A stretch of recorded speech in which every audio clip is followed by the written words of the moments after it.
Sa kakambal mo to, Tyrone. Madami di ako pwede magkapalit, Tyrone. Sa anak ko talaga to. Kung nasa kanila to, ang ibig sabihin nun, nagsasabi sila ng totoo. Ibig sabihin nun, nasa kanila yung anak ko.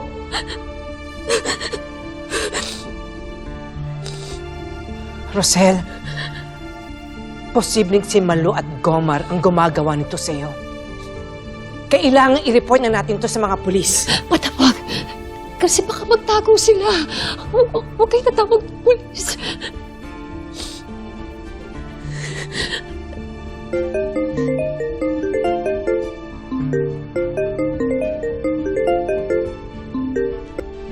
Hello? O ano, natanggap mo na ang katibayang hinihingi mo? Ngayon, kami naman ang hihingi sa'yo. 2 million pesos. Magkita tayo sa address na ipapadala ko mamaya. Kung gusto mo nang makita ang anak mo.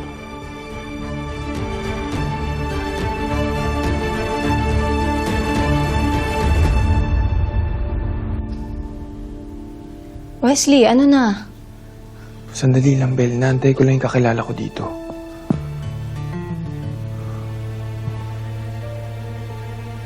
Pinapabigay po ni Doc. Salamat, ate.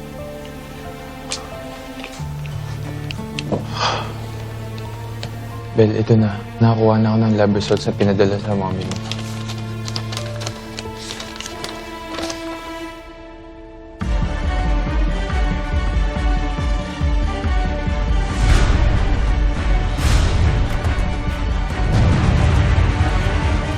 Tawarin niyo po ako, madam.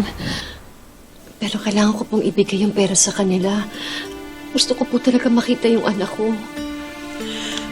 Rosel, naiintindihan kita. Pero hindi tayo pwedeng kumilos na wala kang proteksyon. Hindi po. Sasamahan ko po si nanay. Tatawan ko rin si Tatay Chris para tumulong. Bakit? Oh my God. Bel, Match kami ng DNA ni Dad. no way. Ako ang totoong anak ni Dad.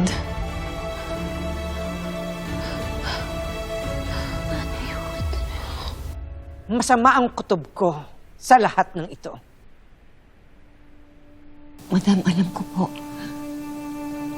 Kahit naman po ako nag-aalala din. Alam ko po na mahirap pong magtiwala, na delikado po. Pero, madam, kung hindi ko po ito gagawin, kung hindi po ako kikilos, paano ko po malalaman yung totoo?